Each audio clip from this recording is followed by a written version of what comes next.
Sonobook présente, avec l'autorisation des éditions du Toucan l'Artilleur, La religion écologiste, climat, CO2 et hydrogène, réalité et fiction, de Christian Gérondeau, lu par Victor Vestia.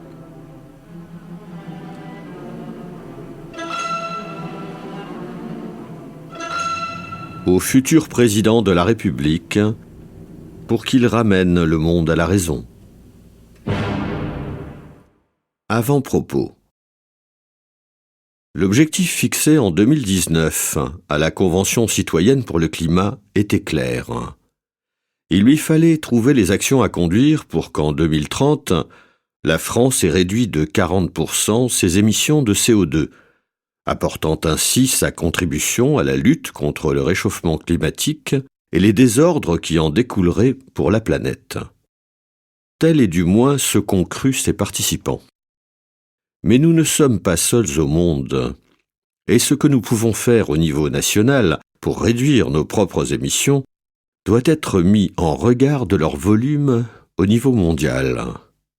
Les chiffres sont alors sans appel. La chute demandée de 40%, à supposer que nous puissions l'atteindre, réduirait le total des émissions planétaires de 0,25%. Et ceci sans même tenir compte du fait que les émissions mondiales annuelles n'accroissent ce qui compte, c'est-à-dire le stock atmosphérique de CO2, que d'un 200e par an. Et qu'on ne vienne pas dire que nous servirions alors d'exemple au reste du globe, et notamment aux pays en développement qui sont dorénavant les émetteurs très majoritaires au niveau mondial. Selon les prévisions que ceux-ci transmettent chaque année aux Nations Unies, leurs émanations cumulées ne vont pas cesser de s'accroître au cours des décennies à venir. En 2030, précisément, elles représenteront plus de 300 fois la réduction qui nous serait due si nous réussissions à atteindre l'objectif de 40% fixé par nos dirigeants. Autrement dit, ce que nous pouvons faire ne sert à rien. Et les 30 milliards d'euros que nous avons prévu de consacrer dans le cadre du plan de relance à la réduction de nos émissions pour sauver la planète sont un pur gaspillage. Et les multiples interdictions, restrictions, taxations, réglementations, limitations, obligations, coercitions de toute nature, envisagées avec la même finalité illusoire et au détriment de notre économie, de nos emplois et de la qualité de vie de nos compatriotes, n'ont pas plus de justification. Il en découle aussi que les demandes 1000 fois réitérées jusqu'à devenir obsessionnelles de réduction de nos émissions de CO2 ne riment à rien, tant les ordres de grandeur ne leur permettent pas d'avoir le moindre effet, sauf celui de nous entraîner dans des dépenses inutiles et de nous culpabiliser. C'est une base centrale de notre politique économique qui s'effondre. Et il n'y a d'autant moins à le regretter que le CO2 ne présente heureusement aucun danger. Il y en avait 4 fois plus du temps des dinosaures et la planète prospérait. Il serait toutefois injuste de rendre responsables des errements actuels nos seuls dirigeants, car beaucoup d'autres pays en font tout autant, aveuglés comme nous-mêmes par l'une des plus extraordinaires manipulations de tous les temps, fruit de la prise en main, il y a un demi-siècle, des Nations Unies par les prophètes d'une idéologie infondée et délétère. Persuadés de la nocivité intrinsèque de l'homme et ne reculant devant aucune falsification de la réalité, ceux-ci ont réussi à imposer au monde une vision culpabilisatrice et catastrophiste de l'avenir qui ne repose que sur leur intime conviction et que les faits démentent obstinément. Depuis 50 ans, ce sont les ONG écologistes qui règnent sans partage au sein des Nations Unies et qui travestissent impunément la vérité, en affirmant parler au nom de la science, alors qu'ils trahissent celle-ci, car tout est faux. C'est cette manipulation de l'humanité entière, sans précédent dans l'histoire, que va décrire ce livre. Certes, celle-ci ne paraît pas crédible. Elle est vraie pourtant. Jamais autant d'hommes n'auront été trompés par si peu. Et lorsqu'il sera mis fin à leur falsification, l'optimisme pourra alors renaître pour notre jeunesse aujourd'hui égarée. Ce livre est organisé en 2 parties. La première dénonce en 16 points précis les idées fausses qui ont cours. La seconde, à caractère historique, révèle par quel stupéfiant stratagème les tenants d'une idéologie écologique, religion des temps modernes, ont méthodiquement conquis en un demi-siècle le pouvoir des idées au sein du monde occidental et au détriment de l'humanité. L'ouvrage s'achève sur un appel souhaitant que la France puisse, par ses autorités administratives, politiques, médiatiques et scientifiques, telles que ses grandes académies, ramener le monde à la raison. Ce serait le plus grand service que le pays de Descartes puisse aujourd'hui rendre à l'humanité. Introduction. Rendre simples les choses compliquées est un art difficile. Beaucoup pratiquent l'art inverse. La cause est entendue. La science a parlé. Science is settled, disent les anglo-saxons. Depuis plus de 30 ans, le monde vit avec 2 certitudes. La planète court à la catastrophe du fait des émissions de CO2 consécutives aux activités humaines. Il doit donc être possible de supprimer ces émissions. La logique paraît imparable, mais il s'agit d'un sophisme, du sophisme du siècle. Les conséquences de ces 2 fondements sont considérables dans de multiples domaines. Des milliers de milliards d'euros ou de dollars sont dépensés en faveur des énergies renouvelables. Des industries entières sont bouleversées, comme c'est le cas pour celle de l'automobile en Europe. Les normes de construction des immeubles sont sans cesse renforcées. Des modes de transport sont mis en cause et leurs emplois menacés. Des taxes multiples voient le jour ou sont accrues. Certains tarifs de services publics vont parfois être doublés au détriment des plus pauvres. Quant à la réduction, sinon la suppression des émissions de CO2, elle est devenue obsessionnelle dans la politique des États, des entreprises et dans les médias, si ce n'est au sein de la vie quotidienne. Cet aspect des choses n'est pas le seul en cause. C'est notre vision du monde qui a changé. La communauté mondiale a beau s'être saisie du dossier au plus haut niveau, celui des Nations Unies, celui des chefs d'État des pays développés les plus influents, celui de tous les grands organismes internationaux qui régissent le fonctionnement de la planète, ou celui des plus grands chefs d'entreprise, le sentiment qui domine est celui de la fatalité. Chaque année, des réunions auxquelles assistent des dizaines de milliers de participants se tiennent aux 4 coins du monde sous l'égide des Nations Unies. Mais rien ne change. Conférence après conférence, la seule décision prise est toujours la même, et c'est celle de se réunir à nouveau l'année suivante pour voir comment sortir enfin de l'impasse. Sans cesse entretenu par les responsables des plus hautes instances mondiales, internationales et nationales, c'est le même sentiment d'impuissance qui prévaut. Nous irions à une catastrophe à l'égard de laquelle, au-delà des paroles, nous sommes désarmés, comme en témoigne l'évolution de la planète et de son climat. Et ce ne sont pas les paroles de l'actuel secrétaire général des Nations Unies lui-même, Antonio Guterres, qui peuvent rassurer lorsqu'il déclare le 2 décembre 2019, reprenant peu ou prou les propos de ses prédécesseurs. Ouvrons nos esprits à l'unanimité de la science, car nous évoluons aujourd'hui vers le fond de l'abîme. Une génération a enfoui sa tête pendant que la planète brûlait. Si nous ne changeons pas nos modes de vie, nous mettons en danger la vie elle-même. Comment alors la jeunesse du monde pourrait-elle avoir confiance dans l'avenir, ce dont a témoigné Greta Thunberg devant l'Assemblée générale des Nations unies par une apostrophe restée célèbre? Comment osez-vous? Depuis plus de 30 ans, la science est claire comme du cristal. Vous nous trompez. Et si vous continuez à nous tromper, nous ne vous le pardonnerons jamais. Le discours de la jeune Suédoise a surpris, sinon choqué la planète entière.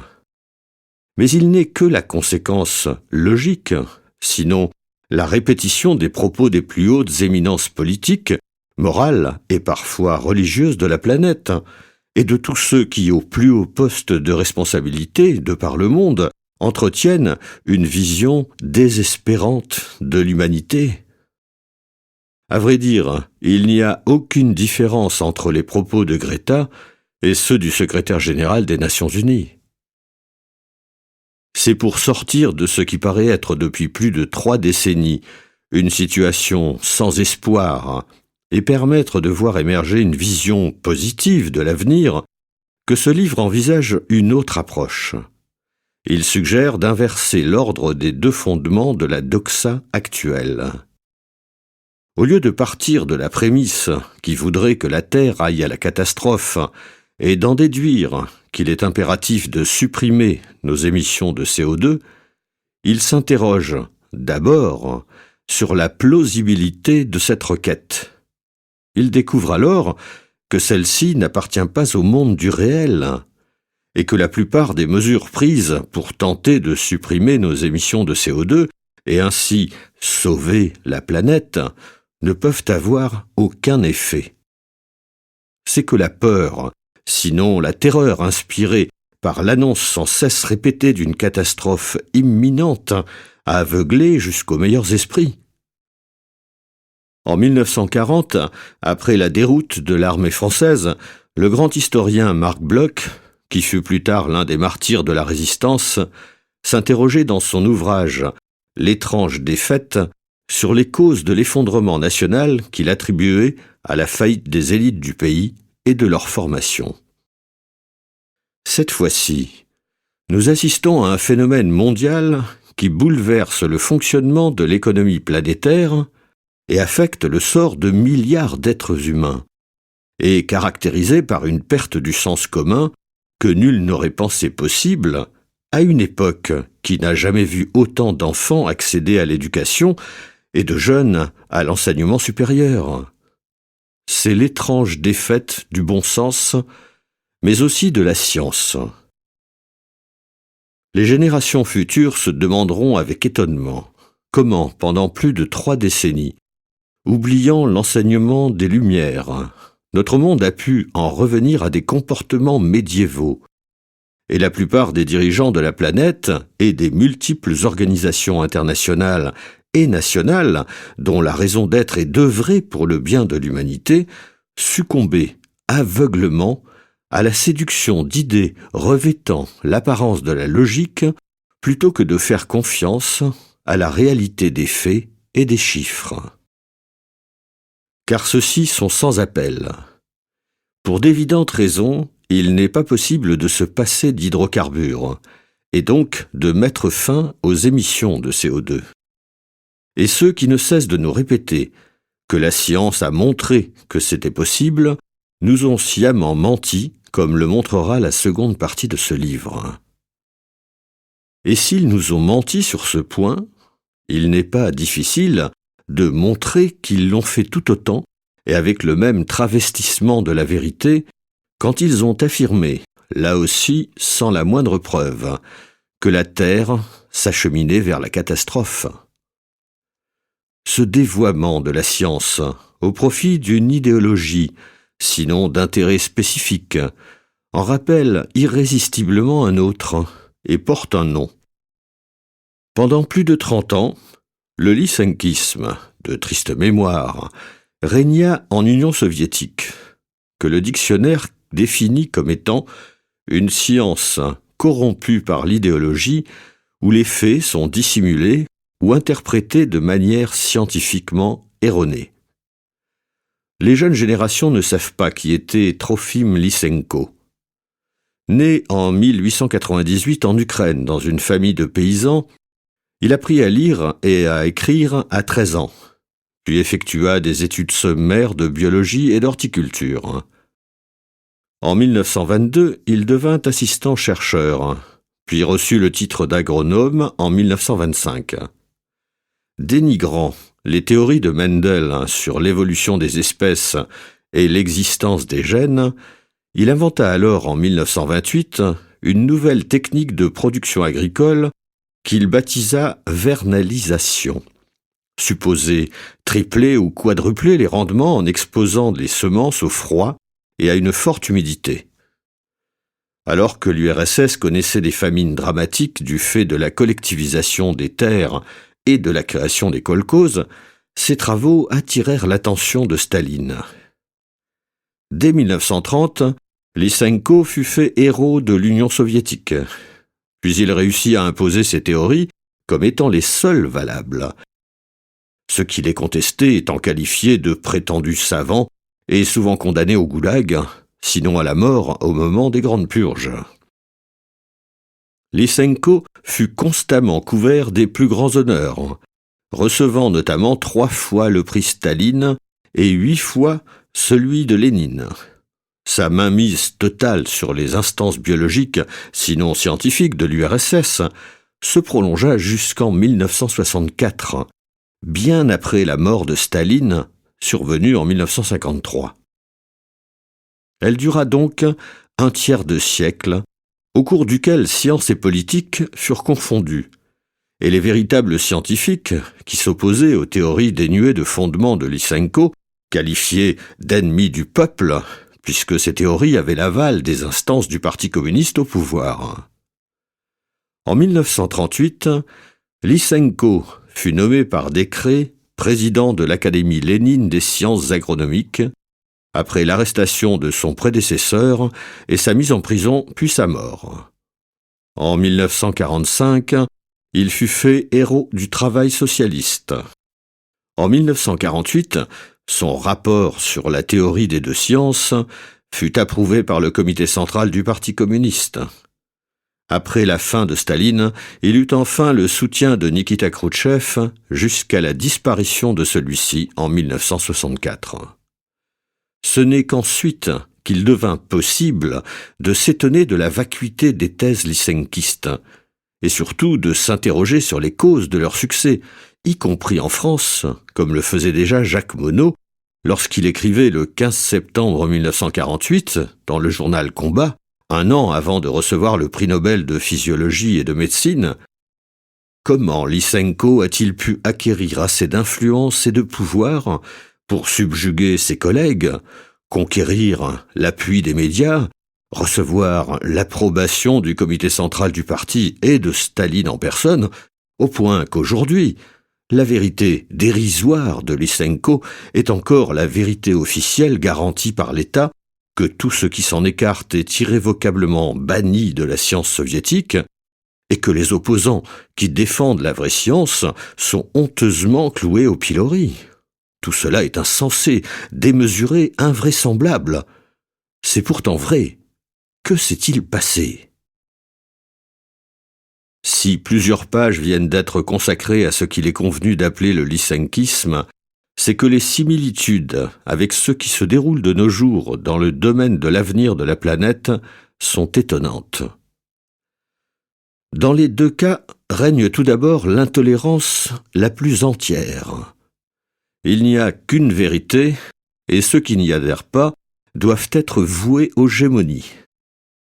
Bien sûr, il ne s'agit pas aujourd'hui de les envoyer au goulag et à la mort, mais ils sont qualifiés du terme accusateur de climato-sceptiques, voire même de négationnistes, avec ce que cette qualification sous-entend de méprisable.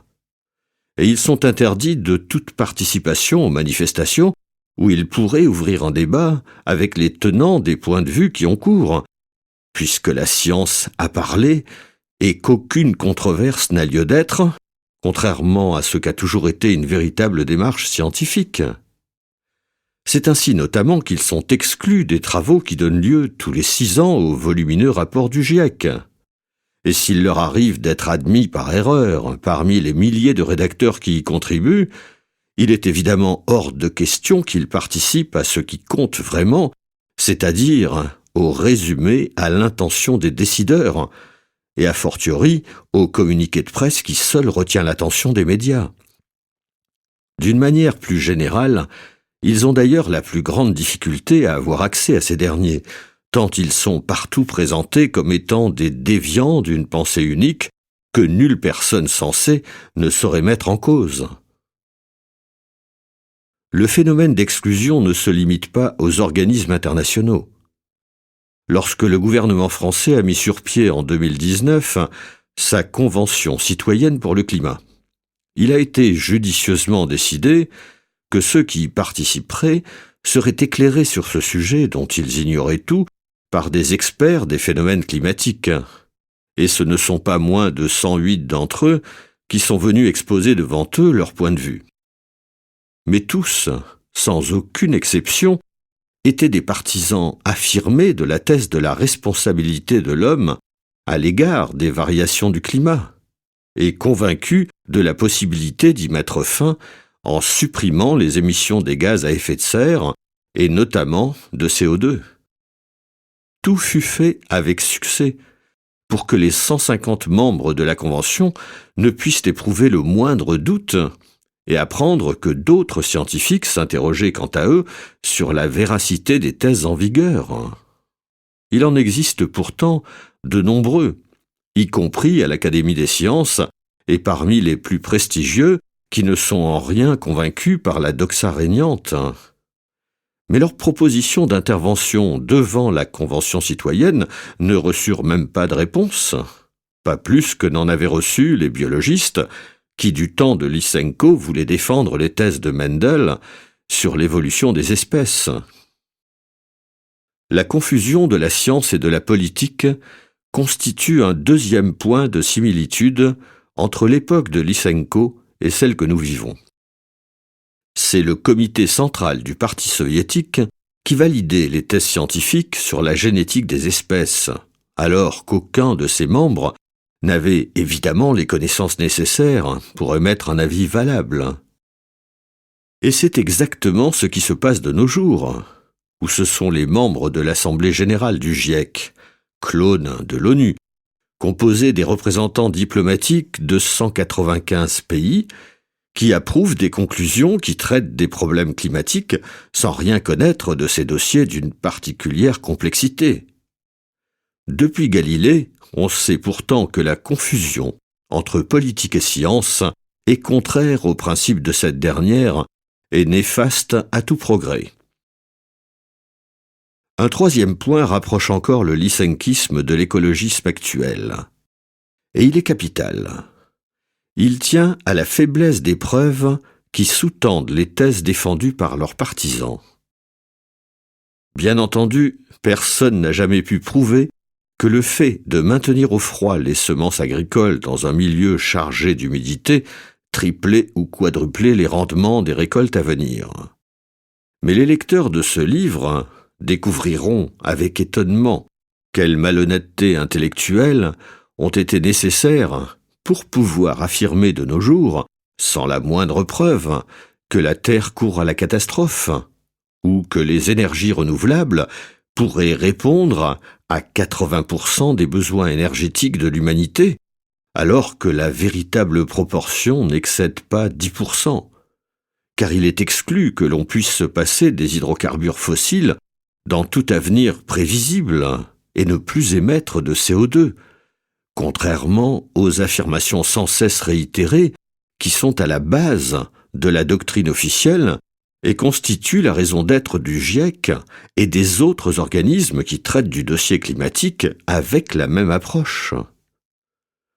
Une dernière comparaison s'impose, et c'est la plus importante. Il s'agit des mécanismes utilisés dans les deux cas pour obtenir la mainmise d'une idéologie sur le pouvoir politique.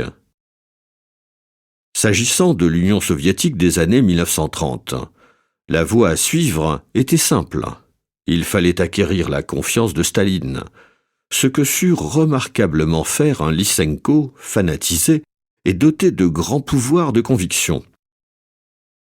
La perspective de mettre fin aux dramatiques famines qui sévissaient alors lui valut un appui du petit père des peuples qui ne se démentit jamais. Il lui fallait ensuite prendre le pouvoir au sein des organismes scientifiques soviétiques de l'époque, objectif qu'il réussit également à atteindre en quelques années seulement.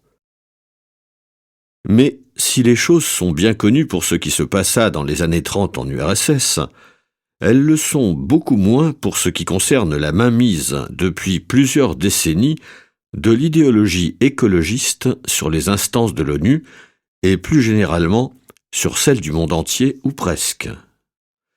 Ce ne fut pas là le fruit du hasard, mais d'abord de l'action d'un homme, le Lysenko des temps modernes, dont le moment est venu de révéler le nom, même s'il n'a été que le premier d'une longue lignée perpétuée jusqu'à nos jours.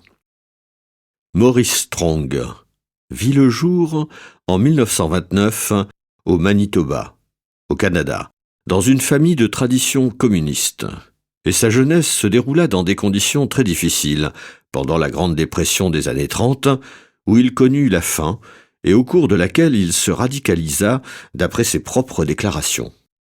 Il en conserva une vision profondément pessimiste et négative de l'humanité qui ne l'abandonna jamais. Ayant cessé ses études à l'âge de 14 ans, il connut pourtant ensuite une vie exceptionnelle à de multiples titres, ou plutôt plusieurs vies parallèles. Très tôt, comme le décrira plus en détail la seconde partie de ce livre, il fit fortune dans le pétrole, puis commença à bâtir un étonnant réseau de relations, tout autant dans les milieux industriels les plus en vue que dans ceux de la politique de son pays et d'ailleurs. Mais s'il marqua le monde de son empreinte, c'est à son action dans le domaine de l'environnement qu'il le dut, comme en témoignent quelques dates. En 1968, il créa d'abord l'Agence internationale de développement du Canada. Puis il commandita en 1971 un rapport au titre révélateur que l'on dirait daté d'aujourd'hui. Only One Earth, The Care and Maintenance of a Small Planet, qui lui valut de présider l'année suivante à Stockholm la toute première réunion des Nations Unies consacrée à l'environnement, puis surtout de faire créer en leur sein, à la fin de 1972, un département spécialement consacré à l'environnement, le Programme des Nations Unies pour l'environnement, PNUE, ou UNEP, véritable ministère de l'écologie des Nations Unies, dont il prit la tête pour plusieurs années.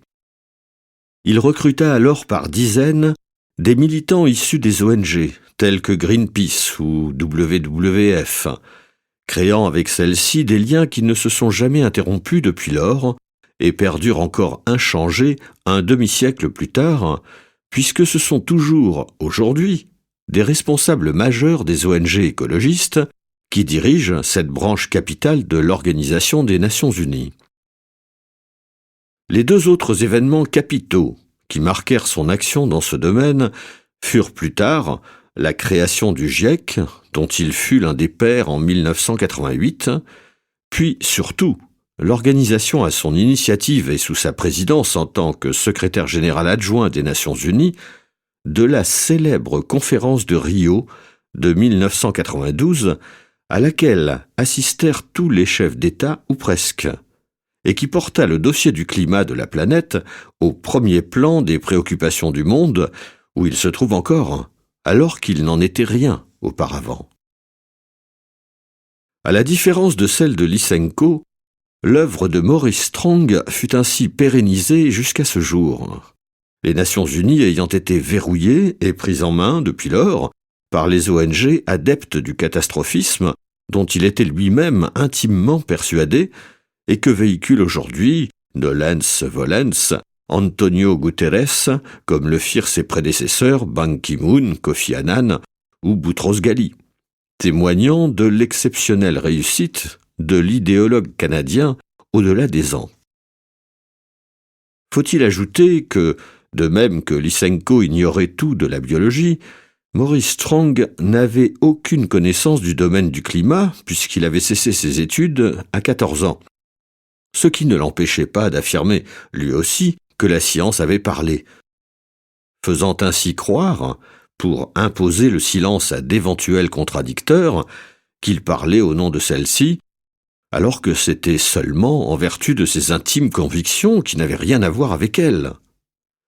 Ce n'est pas là la moindre des étonnantes similitudes entre ces deux personnages.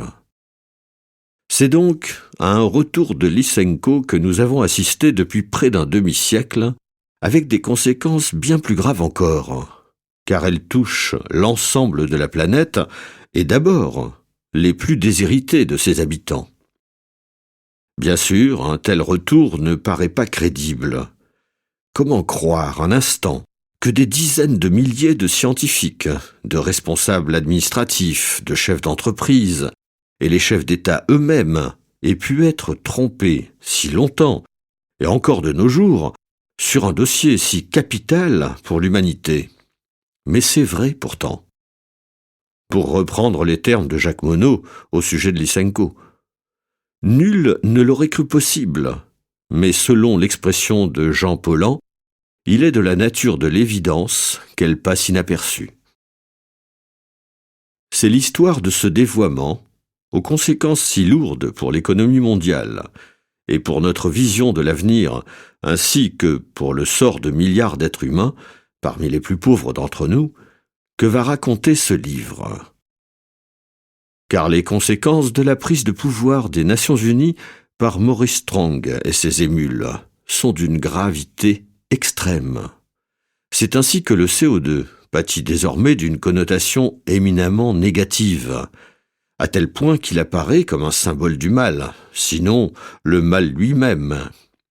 On oublie que ces émissions découlent du recours par l'humanité aux hydrocarbures, pétrole, gaz naturel, charbon, qui sont en réalité indispensables à la sortie de la pauvreté et de la mort dans les pays pauvres, et au maintien de la prospérité dans les pays développés.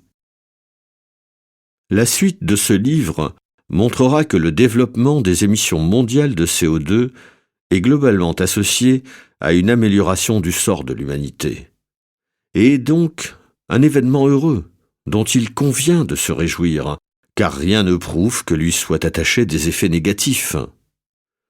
Avoir réussi à faire percevoir cet événement heureux comme un désastre, à faire apparaître le progrès comme un mal, et à bouleverser ainsi dans un sens tragique notre perception du monde, de l'humanité et de l'avenir, est à coup sûr l'effet le plus pervers de la doxa qui règne désormais sans partage au sein des plus hautes instances planétaires.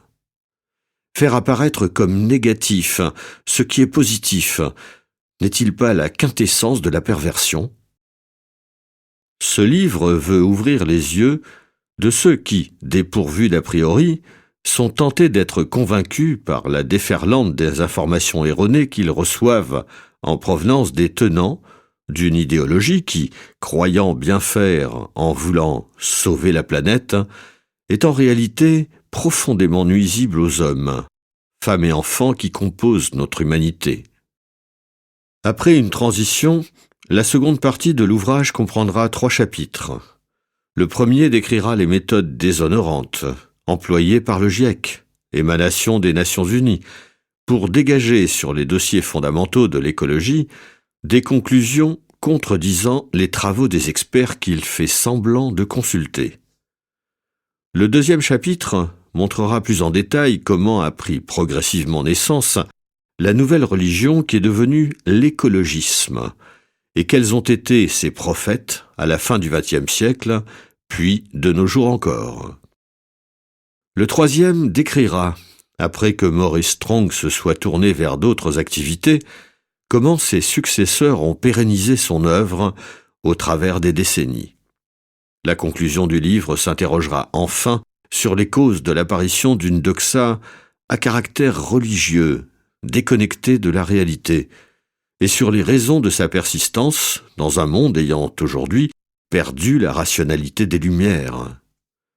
Elle sera suivie d'un appel invoquant Descartes, qui avait déjà déclaré « La pluralité des opinions n'est pas une preuve, car si une vérité est quelque peu difficile à découvrir, il serait étonnant qu'elle soit rencontrée par tout un peuple. » Elle s'interrogera sur le rôle que la France, autrefois pays cartésien, pourrait jouer pour que le monde sorte de l'impasse dans laquelle il se fourvoie depuis des décennies. Première partie. Point 1. Réalité et utopie, les émissions futures de CO2. En prolongement de l'évolution passée des émissions mondiales de CO2, qui résulte de l'usage par l'humanité des hydrocarbures fossiles que sont le charbon, le pétrole et le gaz naturel, deux courbes tracent deux évolutions diamétralement opposées pour les décennies à venir. Elles proviennent de l'Agence internationale de l'énergie, Nations Unies. La première courbe. En 1965, les émissions de CO2 par an se montaient à un peu plus de 10 000 millions de tonnes. En 2020, elles sont arrivées à pratiquement 35 000 millions de tonnes. Cette courbe, prévisible garantie, ferait monter les émissions en 2040 à 37 000 millions de tonnes de CO2 par an. Les prévisions de réduction de l'ONU et de l'Union européenne feraient passer ces émissions en 2050 à zéro. La première proposition correspond à une réalité. La seconde, c'est-à-dire diminuer les émissions de CO2 à zéro en 2050, est une utopie. L'accord de Paris de 2015 présente un indéniable avantage. Il engage tous les pays du monde à communiquer leurs prévisions d'émissions de CO2 pour l'avenir. Et c'est en additionnant celles-ci que l'Agence internationale de l'énergie, AIE, a constaté que les émissions mondiales de CO2 allaient nécessairement continuer à croître au cours des 2 décennies prochaines, et sans doute plus tard encore. Il ne s'agit pas là d'hypothèses, mais de la prise en compte de la construction en cours ou prévue de centaines de centrales à charbon ou à gaz, de centaines de milliers de kilomètres de routes et d'autoroutes que parcourront des millions de camions et de voitures et que survoleront des dizaines de milliers d'avions, ainsi que la réalisation de millions de logements et de dizaines de milliers d'usines sur le territoire des quelques 200 pays qui composent le globe. Autrement dit, il s'agit de certitudes. L'option qui vise à la suppression des émissions de CO2 d'ici le milieu du présent siècle correspond aux injonctions sans cesse réitérées des Nations Unies et de leurs multiples prolongements qui conjurent l'humanité de renoncer aux hydrocarbures fossiles, comme en témoignent par exemple les déclarations du secrétaire général actuel, Antonio Guterres, en date du 2 décembre 2019. C'est la bataille de nos vies, le chemin de l'espoir, c'est la voie où les combustibles fossiles restent là où ils devraient l'être, c'est-à-dire dans le sous-sol, et où nous nous engageons sur la route de la neutralité carbone en 2050. Sans elle, nous sommes perdus. Or, il s'agit là d'une utopie. De telles incantations n'ont pas la moindre chance d'être satisfaites, puisqu'elles se heurtent au mur de la réalité.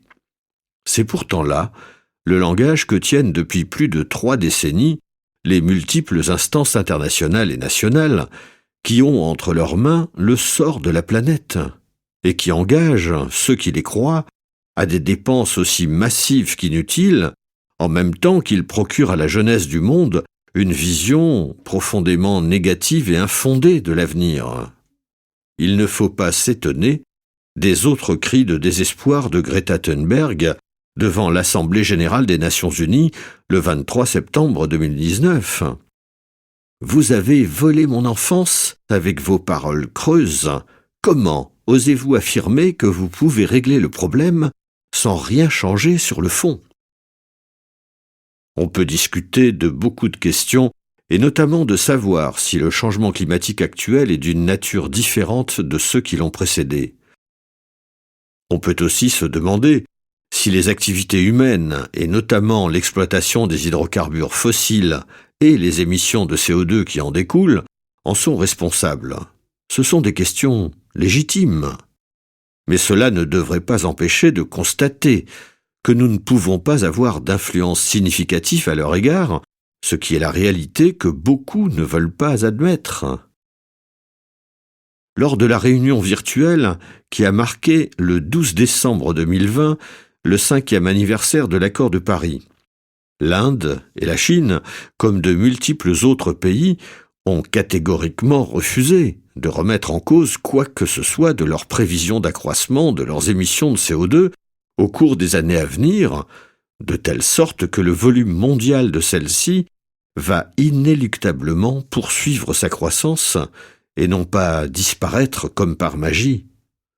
Ce n'est pas parce qu'ils ne plaisent pas que les faits ne sont pas les faits. Le 31 décembre 2020, date limite pour que les pays déposent leurs nouvelles propositions volontaires, Nationally Determined Contribution ou NDC, 5 ans après l'accord de Paris.